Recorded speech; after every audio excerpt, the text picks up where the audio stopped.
June నెలలో మేషరాశి వారికి ఏ విధమైనటువంటి ఫలితాలు కలగబోతూ ఉన్నాయి అనేటువంటి విషయాన్ని ఈ వీడియో ద్వారా క్లుప్తంగా తెలుసుకునేటువంటి ప్రయత్నం చేద్దాం.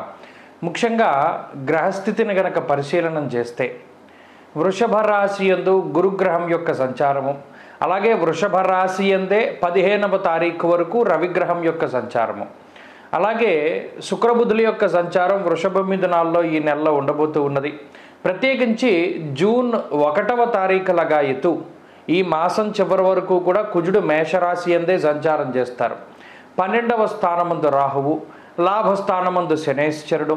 అలాగే ఈ నెలలో మరొక ముఖ్యమైన విషయం ఏంటి అంటే జూన్ నెల 30వ తారీఖున శనేశ్వరుడు వక్రారంభాన్ని చేయబోతూ ఉన్నారు. అనగా వక్రగతిలో ఆయన వెనక్కి ప్రయాణం చేయబోతూ ఉన్నారు. అయితే ఈ నెలలో లేదు, జూన్ నెలాఖరున. అలాగే కేతు 6వ స్థానమందు మేషరాశి వారికి సంచారం చేస్తూ ఉన్నారు. ఇది క్లుప్తంగా గ్రహస్థితిని గనక పరిశీలనం చేస్తే ఇందులో అనుకూలించేటువంటి గ్రహాలను చూస్తే లాభస్థానమందు శనేశ్వరుడు అనుకూలంగా ఉన్నారు. గురుబలం ఈ నెలంతా కూడా ఉన్నది. శుక్రబుధులు అడపాదడప ఈ నెలలో కొంతకాలం యోగిస్తూ ఉన్నారు. అలాగే 15వ తారీఖు జూన్ 15 దాటిన తర్వాత రవి తృతీయ స్థానమందు చాలా బలంగా ఉన్నటువంటి గ్రహంగా మనం చెప్పుకోవచ్చు. అంటే దాదాపుగా 3 నుండి 4, 5 గ్రహాలు మేషరాశి వారికి చాలా అనుకూలమైనటువంటి ఫలితాలను ఇస్తూ ఉన్నాయి. అయితే ఇక్కడ ప్రతికూలిస్తూ ఉన్నటువంటి గ్రహాలను కూడా చూస్తే జన్మరాశి యందు కుజుడు ప్రతికూలంగా ఉన్నారు.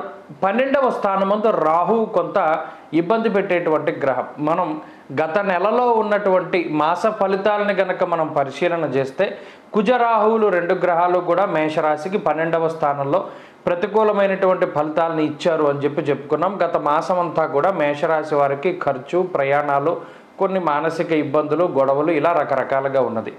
మరి ఈ మాసంలో మేషరాశి వారికి అత్యద్భుతమైనటువంటి కాలం నడుస్తుంది అనడంలో ఏమాత్రము కూడా సందేహం లేదు.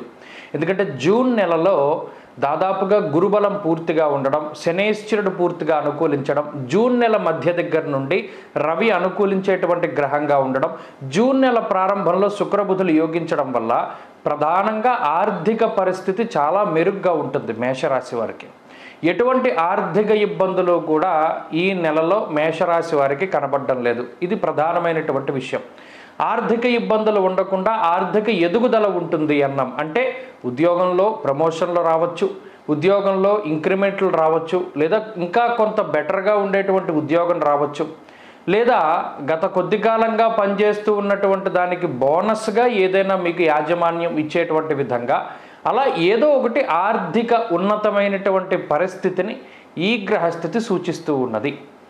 లాభస్థానమందు శనేశ్వరుడు, ఇక రవి బలం కూడా కలుపుకొని ఈ మాసంలో ఎవరైనా కొత్తగా స్థలం కొనుక్కోవాలి, లేదా ఇల్లు కట్టుకోవాలి, లేదా వాహనం కొనుక్కోవాలి, బంగారం కొనుక్కోవాలి, లేదా మరి ఏ ఇతరత్ర కొంత జీవితంలో ఒక మెట్టు ఎదగడానికి చేసేటువంటి ఖర్చు ఏదైతే ఉంటుందో ఆ ఖర్చులు చేయడానికి కూడా ఈ గ్రహస్థితి అవకాశాన్ని ఇస్తుంది. అనగా ఇక్కడ శుభమూలక వ్యయాన్ని మనం చూడవచ్చును. అనగా శుభమూలో వ్యయశ్చైవ, ఏదైనా మంచి పరంగా డబ్బు ఖర్చు అవ్వడం, బంగారం కొనడానికో, ఇందాక చెప్పినటువంటి వాటిని కొనుగోలు చేయడానికో కొంత ధనం అనేటువంటిది ఖర్చు అవుతుంది.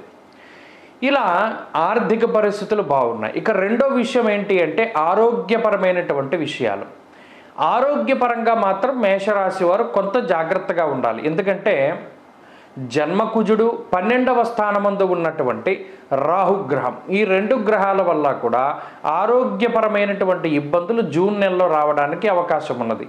ఏ విధమైనటువంటి ఆరోగ్య సమస్యలు అంటే జ్వరం, ఖడ్గవరణం చేయవ భార్య బంధు విరోధకృత్ అన్నారు. అనగా 12వ స్థానమందు రాహువు, జన్మరాశి యందు కుజుడు ఉండడం వల్ల ఉష్ణ సంబంధమైనటువంటి వ్యాధులు, విద్యుత్ వల్ల కానీ, అగ్ని వల్ల కానీ, పదునైనటువంటి పనిముట్ల వల్ల కానీ, అలాగే ఏదైనా చిన్నపాటి దెబ్బలు తగులుతూ ఉండడం కానీ, స్కిన్ ప్రాబ్లమ్స్ కానీ, అలాగే దారిద్ర్యం, ధననాశంచ నేత్రపీడారిపోర్భయం, అనగా కంటికి సంబంధించినటువంటి సమస్యలు కానీ, ఇలా ఆరోగ్యపరంగా మాత్రం జూన్ నెల మేషరాశి వారిని కొంత ఇబ్బంది పెట్టడానికి అవకాశం ఉంటుంది. ఆ విషయం పట్ల కొంత జాగ్రత్తగా ఉండాలి. ఇది 2.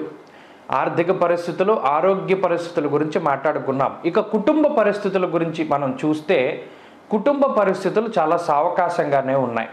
ప్రత్యేకించి మీరేదైనా కోప్పడి మీరేదైనా కొంత మీ సొంత నిర్ణయాల వల్ల మిగతా వారిని ఏదైనా బాధ పెట్టేటువంటి పరిస్థితులు ఉన్నాయి తప్పితే మిగతా వ్యక్తులు అనగా కుటుంబ సభ్యులు ఎవరూ కూడా మీకు వ్యతిరేకంగా ప్రవర్తించరు.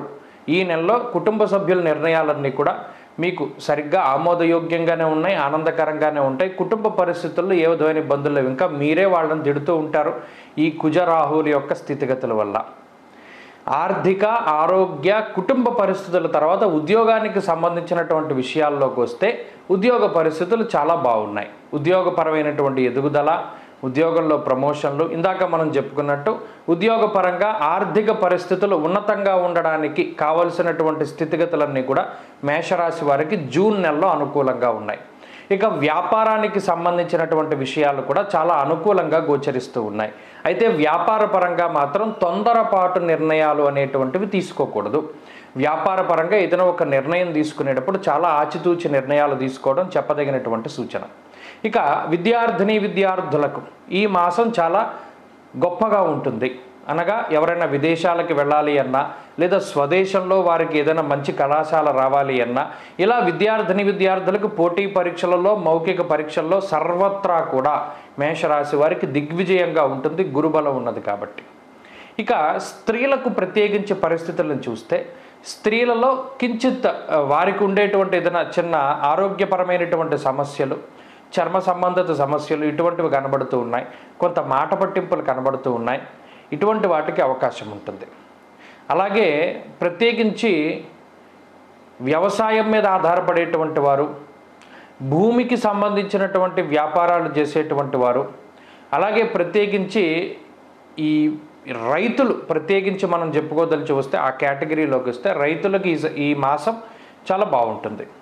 మీరు ఏ పంట వేశారో ఆ పంట చక్కగా ముందుకు సాగుతూ ఉంటుంది. రైతులకు ఏ విధమైనటువంటి ఇబ్బందులు లేవు.